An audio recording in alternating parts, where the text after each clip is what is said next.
In 1923, a kilo of bread in Berlin costs 200 billion marks. Payments are made with banknotes worth 100 trillion marks, numbers so large they have stopped meaning anything. The currency is worthless. The economy is collapsing. Factories are closing. Workers line up at soup kitchens. The Weimar Republic is tearing itself apart from the inside. In every woodworking shop in Germany, the same scene repeats. A craftsman hauls a heavy oak board across the workshop floor. He lifts it onto a stationary machine. The machine cuts. He carries the next board. The wood travels to the tool stays bolted to the floor. It has always been this way. The lathes, the saws, the planers, all of them fixed in place. On construction sites, there are no machines at all. Everything is done by hand. Nobody with a sensible reason would start a company in 1924. The economy is in ruins, the political landscape is unstable. The market for anything, let alone precision woodworking equipment, is virtually non-existent. It is the worst possible time to bet your life on an idea. Two men in Esslingen am Neckar, a small town near Stuttgart, bet their lives on an idea anyway. Gottlieb Stoll is not an academic. He is not an engineer with a university degree. He is a craftsman who has spent his working life around wood processing machines, studying how they function, how they fail, and how the men who use them are forced to adapt their bodies to the tool's limitations rather than the other way around. His partner Albert Fezer shares the same instinct and the same background. Together in 1925 they open a small repair shop for stationary wood processing machines in Esslingen am Neckar, a town on the river Neckar, roughly 10 kilometers southeast of Stuttgart. The company is called Fezer and Stoll. They do not build anything. Not yet. They fix other people's equipment, broken lathes, damaged saws, worn bearings. They upgrade old machines, often replacing plain bronze bearings with modern ball bearings to improve precision and extend service life. The work is essential and unglamorous, but every machine they repair teaches them how it fails, where it wears, which components give out first, and what could be designed differently if someone started from a blank page instead of patching what already existed. The repair shop is not a limitation, it is a training ground. The same training ground that Makita used for 43 years before building its first power tool. The same training ground that Robert Bosch used at C&E Fine before founding his own company. The pattern repeats: the companies that learn to build by learning to fix build the things that last. Stoll asks a question that nobody in the woodworking industry has thought to frame as a design problem. What if you did not have to haul heavy wood to a machine to process it? What if instead the tool came to the wood?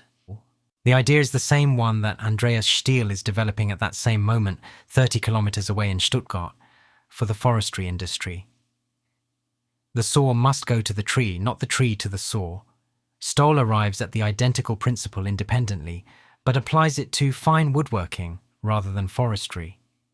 The tool must go to the wood. The craftsman should never carry the workpiece to the machine. The machine should go to the workpiece. Later, when asked why he started a company during the worst economic crisis in German history, Stoll would say there was no sensible reason. He and Fezer simply had a strong inner drive to become independent. That drive was fueled by what he described as an admirable mix of courage and pioneering spirit. Courage is one word for it. Recklessness is another. The difference between the two is determined entirely by what happens next. In 1927, 2 years after opening the repair shop, Fezer and Stoll manufactures the world's first portable chainsaw. The machine is designed for on-site forestry work, built to be operated by a single person. Before this saw, felling a tree requires 2 men and a massive stationary machine, or 2 men and a crosscut, saw the length of a dining table. The portable chainsaw eliminates the second man and the fixed location. The operator carries the saw to the tree stays where it grew. The founding principle becomes a product for the first time. In 1929, Albert Fezer leaves the company. The details are sparse. The co-founder departs within 4 years of the founding. Stoll continues alone. His wife, Bertha Stoll, steps into a role that the company will later describe as central to its identity. She manages employee welfare, she organizes events, she looks after workers' families.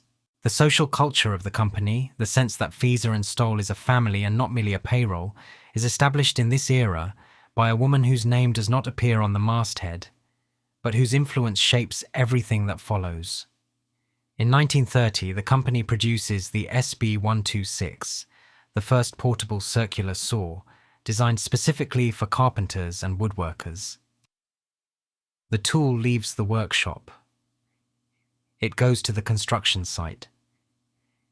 The carpenter no longer carries timber across the shop to a stationary blade. He carries the blade to the timber. The principle deepens. In 1932, the Zoom 140 chain mortiser arrives, a tool for slot milling, hole drilling, and groove cutting. In 1933, the company name shortens to Festo. The brand is establishing itself as the manufacturer that takes stationary workshop tasks and makes them portable. Every product follows the same logic. Every product answers the same question Stoll asked in 1925.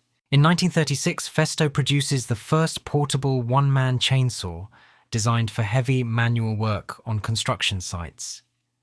The task previously required at least 4 strong hands. 2 men held, 2 men cut.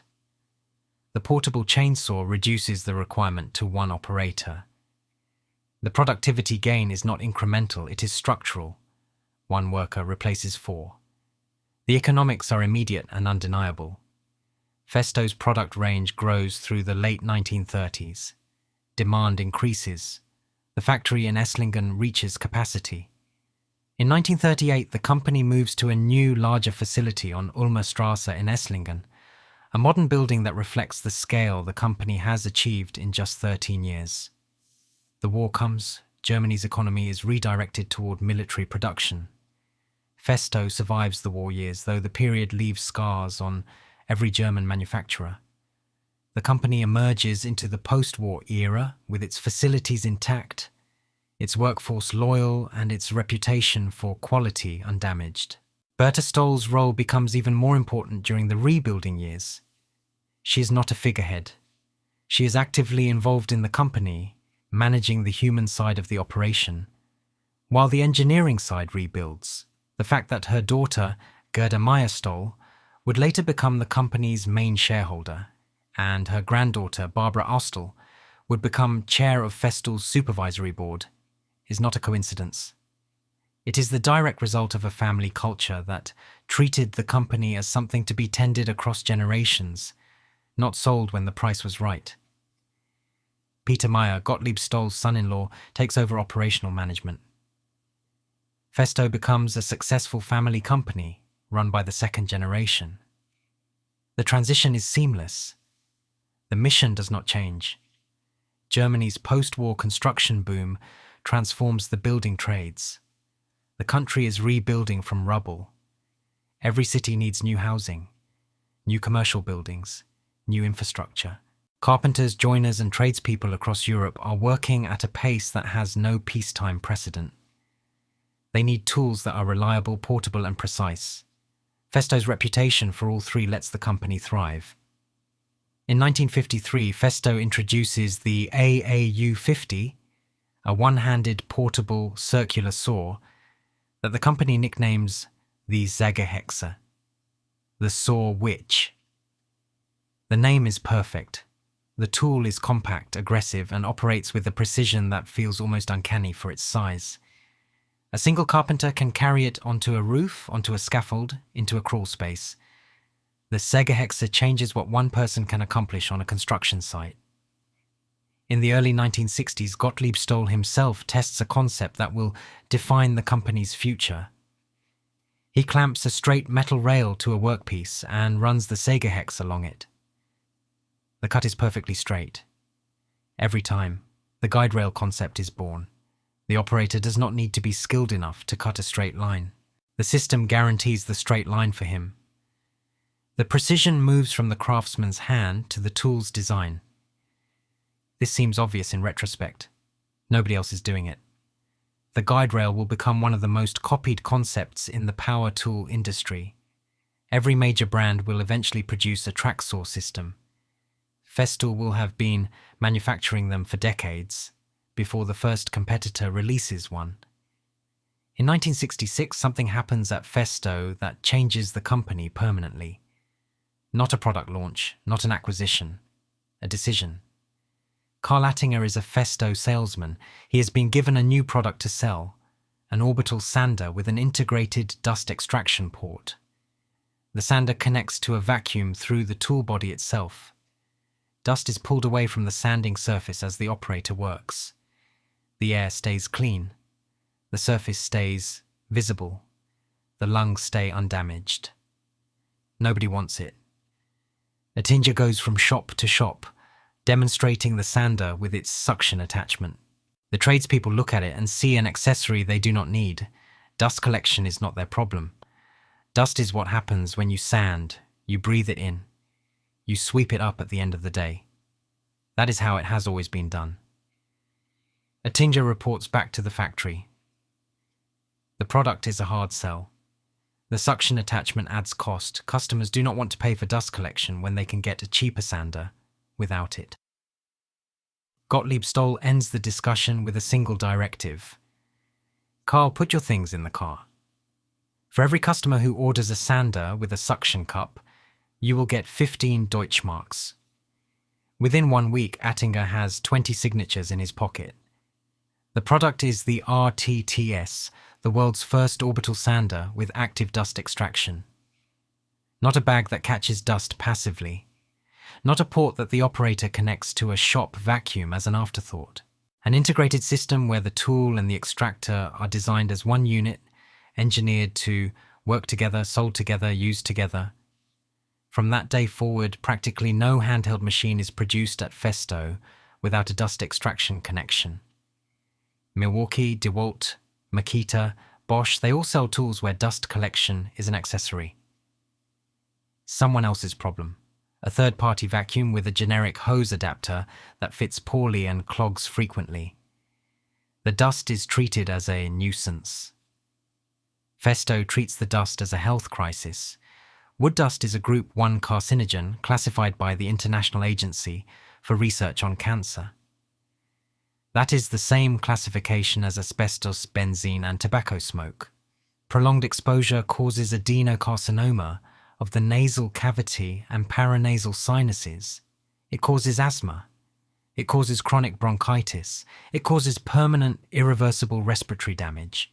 A carpenter who sands for 8 hours a day without extraction is breathing particles that lodge in the lining of his lungs and sinuses, particles that will accumulate over years and decades, particles that will damage tissue, trigger inflammation, and potentially develop into cancer. The health data has been clear since the 1960s. The woodworking industry's response has been to sell dust masks and pretend the problem is solved. A paper dust mask filters large particles. It does not filter fine dust below 10 microns. Fine dust is the dust that reaches the deepest parts of the lungs. Fine dust is the dust that causes the most damage. The mask is a gesture, not a solution. Festool's response is to make extraction mandatory. Not because a regulation requires it. Not because a lawsuit forces it. Not because a customer demands it. Because Gottlieb Stoll decides that a tool that damages the operator is a tool that has failed at its most basic purpose. A sander that produces dust the operator breathes is not a finished product. It is half a product. The other half is the system that removes the dust before it reaches the operator's lungs. The health decision becomes the engineering constraint. Every new tool Festool designs must connect to the extraction system. Every new extractor must work seamlessly with every tool in the range. The constraint forces integration. The integration forces quality. The quality forces price. And the price filters the market down to professionals who understand what they are paying for. The 1960s through the 1990s are an innovation cascade that establishes Festool as the engineering benchmark for precision woodworking tools. In 1967, Festool produces the first false joint saw, simplifying joinery work that had previously required multiple tools and extensive manual layout. In 1976, the company develops the first random orbital sander to market maturity. The random orbital sander combines rotary and orbital motion to eliminate the swirl marks that plague conventional disc sanders. The surface finish is superior. The tool is adopted immediately by Finnish carpenters, cabinet makers, and painters across Europe. In 1979, the Rotex arrives, a dual-mode sander that combines coarse sanding, fine sanding, and polishing in a single tool.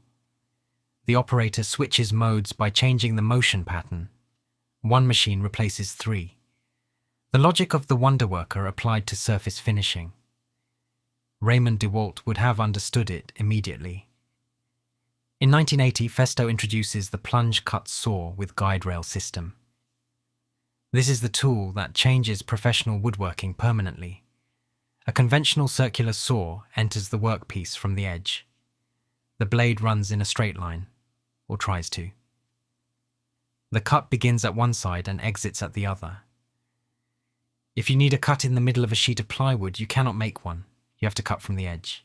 The plunge-cut saw solves this by mounting the blade on a spring-loaded mechanism that allows it to descend vertically into the material at any point on the surface.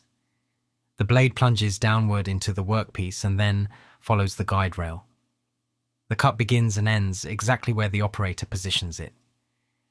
No overcut, no tear out on the top surface, and no need to start from the edge. The cut is invisible from above. The underside shows a clean kerf with 0 splintering because the guide rail includes a strip of sacrificial material that supports the wood fibers at the point of blade contact. Cabinet makers and Finnish carpenters adopt it immediately. The tool does something no circular saw can do. The guide rail guarantees straightness to tolerances that a skilled hand cannot match consistently over an 8-hour day. The plunge mechanism guarantees start and stop precision. The dust port guarantees clean air. Every element supports every other element. Nothing is an afterthought.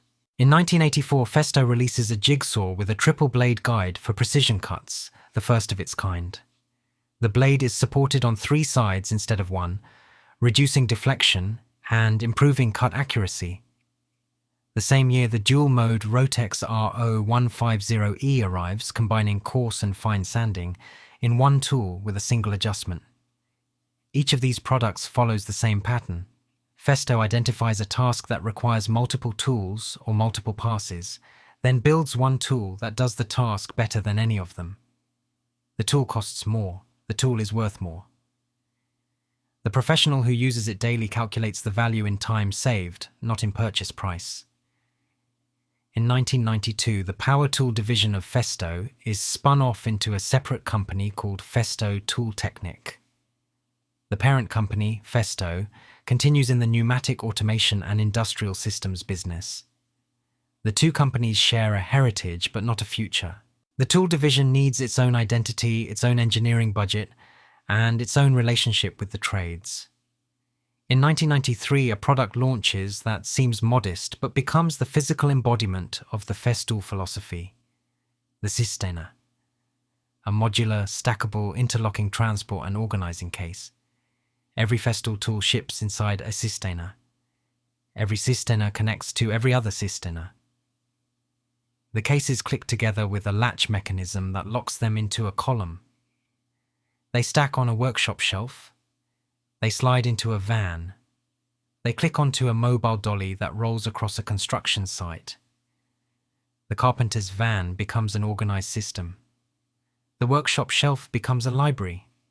The job site floor becomes a workstation. The cisterna is produced by Tanos, Festool's sister company. The cases come in multiple sizes. The inserts are customized for each tool. The accessories fit into dedicated compartments. The charger has its own bay, the batteries have their own slots. The carpenter who opens a cisterna on a job site finds every component exactly where he left it. Every accessory in its designated position, every cable coiled and secured. The cisterna sounds like a box. It is the physical expression of a philosophy that says no tool exists in isolation. Every tool is part of a system. The system includes the tool, the dust extractor, the guide rail, the accessories, the blades, the sandpaper, the hoses, and the case that carries them all. If any element of the system is missing or incompatible, the system fails. Festool designs every element, manufactures every element, and controls every interface between them. This is the opposite of how every other power tool company operates. Milwaukee sells a drill, the case is an afterthought. The dust collection is someone else's product. The accessories come from third parties. The system is assembled by the buyer from incompatible components made by companies that have never spoken to each other. Festool's system is designed, manufactured, and guaranteed by one company. That is why it costs more. That is also why it works. In 2000, the name changes from Festo Tooltechnik to Festool. The identity is complete. In 2005, Festool introduces the Domino joiner. It is the tool that creates the cult. Traditional mortise and tenon joinery is the strongest joint in woodworking. It is also the most time-consuming. The craftsman marks the mortise.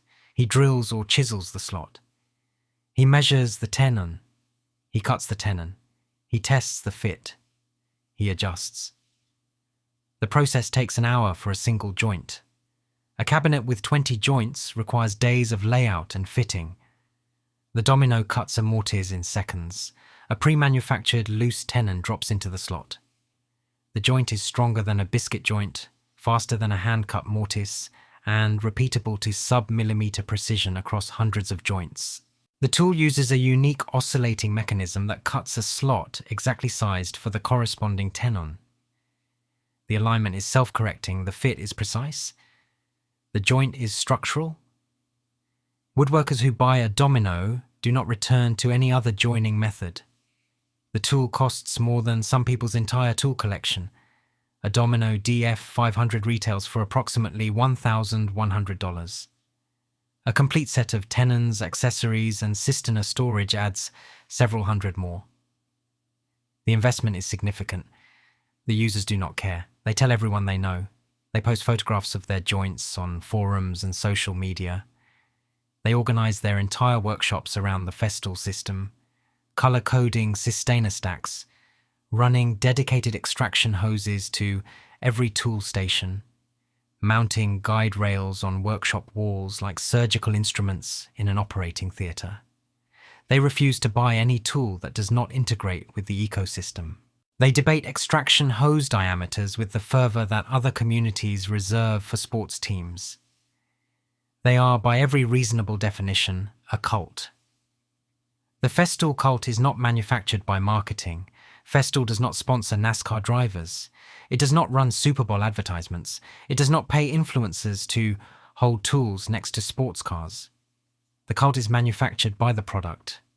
The tool does something that no other tool in the world can do with the same speed and precision. The professionals who use it daily are not paying for a brand. They are paying for a capability that does not exist elsewhere. The brand loyalty follows the product performance. It is not substituted for it. The online communities are self-organizing. Festool owners group forums have tens of thousands of active members who share techniques, modifications, and project photographs. The discussions are technical, detailed, and passionate. A thread about the optimal dust extraction hose routing for a workshop generates more engagement than most power tool companies get on their official social media channels. The community builds itself because the product gives them something worth talking about. Also in 2005, Festool releases the C12, the world's first cordless drill with a brushless, electronically commutated motor. Brushless motors are more efficient, last longer, and generate less heat than brushed motors. Festool beats Milwaukee, DeWalt, and Makita to brushless technology by years. The company that started as a repair shop in 1925 is consistently arriving at the future before the companies that spend 10 times as much on R&D. The question every person asks when they first encounter Festool is the same. Why does it cost so much? A Festool TS55 F-Track saw retails for approximately $600. A DeWalt DWS 520K track saw retails for approximately $450. A Makita SP6000J retails for roughly $400. A basic circular saw from any major brand can be had for under $150. The price difference is visible and immediate. The reaction is predictable. The answer is not because it is better, though in most independent comparisons it is. The answer is structural. Festool manufactures primarily in Neidlingen and Illertissen, Germany, and in Česká Lípa, Czech Republic. In 2017, Festool opened its first North American production line in Lebanon, Indiana, producing guide rails for the track saw system. German manufacturing labor costs are among the highest in the world.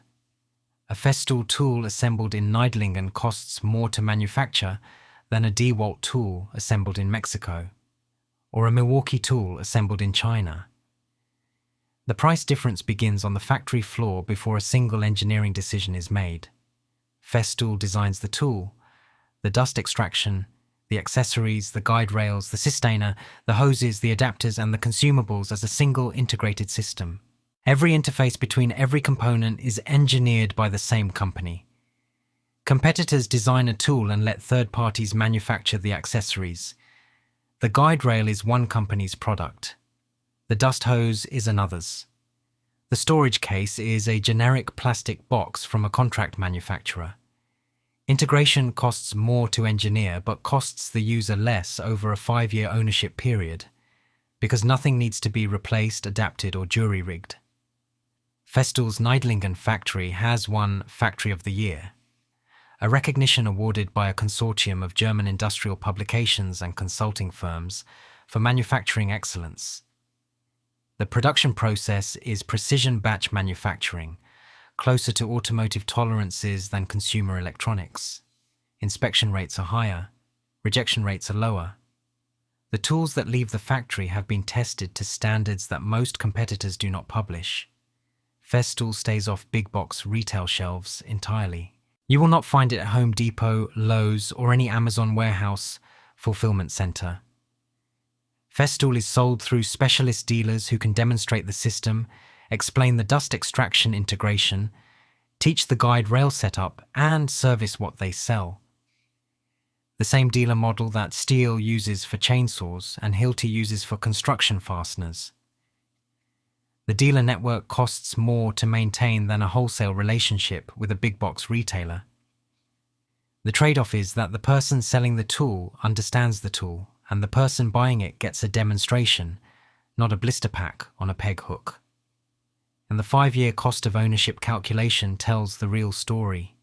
A Festool track saw plus guide rail plus dedicated extractor costs roughly 3 times what a DeWalt circular saw costs at the point of sale. Over 5 years of daily professional use, the Festool system requires fewer replacement blades, no aftermarket guide rail replacements, no third-party dust collection adapters, and no respiratory treatment for the operator. The purchase price is higher. The operating cost is lower. The total cost is closer than the sticker suggests. Today, Festool remains privately owned by the Stoll family. Gottlieb Stoll's daughter Gerda Meyer Stoll became the company's main shareholder. Her daughter Barbara Ostel is chair of Festool's supervisory board. 3 generations, and the family has never sold, never taken it public, never brought in private equity, never let a conglomerate absorb it. In an industry where TTI owns Milwaukee, Ryobi and Rigid, where Stanley Black and Decker owns DeWalt, Craftsman and Porter Cable, where KKR owns Metabo through Koki Holdings, Festool stands alongside Makita, Stoll, Hilti and Fine as one of the last independent manufacturers. The company operates under the TTS Tooltechnic Systems holding company, which also includes SawStop and Shaper. SawStop manufactures the table saw with the flesh detection brake that stops a spinning blade in 5 milliseconds upon contact with human skin. The blade detects the electrical conductivity of flesh, fires an aluminium brake into the spinning teeth, and retracts the blade below the table surface. A finger that would have been amputated by any other table saw receives a scratch. The technology was invented by Steve Gass, a patent attorney and amateur woodworker. He tried to license it to every major table saw manufacturer in America. Every one of them refused. The liability calculation said it was cheaper to let operators lose fingers than to add the safety system. Festool's parent company bought the entire company. Shaper makes a handheld CNC router. The operator draws a shape on a computer. The router cuts the shape into the workpiece, guided by onboard computer vision that reads encoded tape placed on the material surface. The tool corrects the operator's hand movements in real time. A human holds the router. A computer ensures the cut is perfect. The precision exceeds what a skilled craftsman can achieve manually. The acquisitions tell you where Festool sees the future. Safety technology that prevents injury before it happens. Computer-guided precision that exceeds human capability. Tools that protect the operator and deliver accuracy simultaneously. The philosophy has not changed since 1925. The technology has changed completely. In 2024, Festool launches the Exoactive exoskeleton, a wearable support system that reduces fatigue during overhead work. A carpenter installing ceiling panels holds his arms above his head for hours. The muscles in his shoulders and neck bear the weight of his arms plus the weight of the tool. By the 6th hour, the quality of work degrades because the body is exhausted. The Exoactive supports the weight of the operator's arms mechanically, redistributing the load through the exoskeleton's frame. The fatigue drops. The quality of work at the end of the day matches the quality at the beginning. The company that started by making the tool go to the wood is now making the tool go easier on the body that carries it. In 2025, Festool celebrates its 100th anniversary. 100 years since Gottlieb, Stoll and Albert Fezer opened a repair shop in Esslingen am Neckar during the worst economic crisis in modern German history. Barbara Austell, Gottlieb Stoll's granddaughter and chair of the supervisory board, marks the occasion by saying what the family has always believed. The company wants to use the anniversary to say thank you to its employees and to the customers who have supported it through the years. Festool operates subsidiaries in 26 countries. It manufactures in 3. It is sold through specialist dealers who demonstrate what they sell and service what they stand behind. Festool does not make tools for everyone. It has never attempted to. It does not compete with DeWalt on price. It does not compete with Milwaukee on volume. It does not sit on a shelf at Home Depot next to a $49 drill wrapped in a blister pack. It makes tools for people who measure twice, cut once, and expect the cut to be perfect. It makes tools for professionals who calculate value in decades, not in dollars. It makes tools for the carpenter who understands that the cheapest tool is never the one with the lowest price tag. It is the one that works the longest, damages the operator the least, and never forces a job to be done twice. Gottlieb Stoll asked one question in 1925. What if the tool came to the wood? Every product Festool has built in the 100 years since has been an answer to that question. The portable chainsaw, the portable circular saw, the guide rail, the plunge-cut saw, the dust extraction system, the Systainer, the Domino, the Exoactive. The portable chainsaw took a stationary task and made it mobile. The guide rail took an imprecise process and made it exact. The dust extraction took a cost that was borne by the operator's lungs and transferred it to the tool's engineering. Different decades, different products, same principle running through all of them. The price is the filter. The system is the commitment. The dust extraction is the philosophy. Gottlieb Stoll opened a repair shop in 1925 with no sensible reason to start a company. His wife built the culture. His daughter inherited the shares. His granddaughter chairs the board. The tool still goes to the wood. It has gone to the wood for 100 years. It is still going.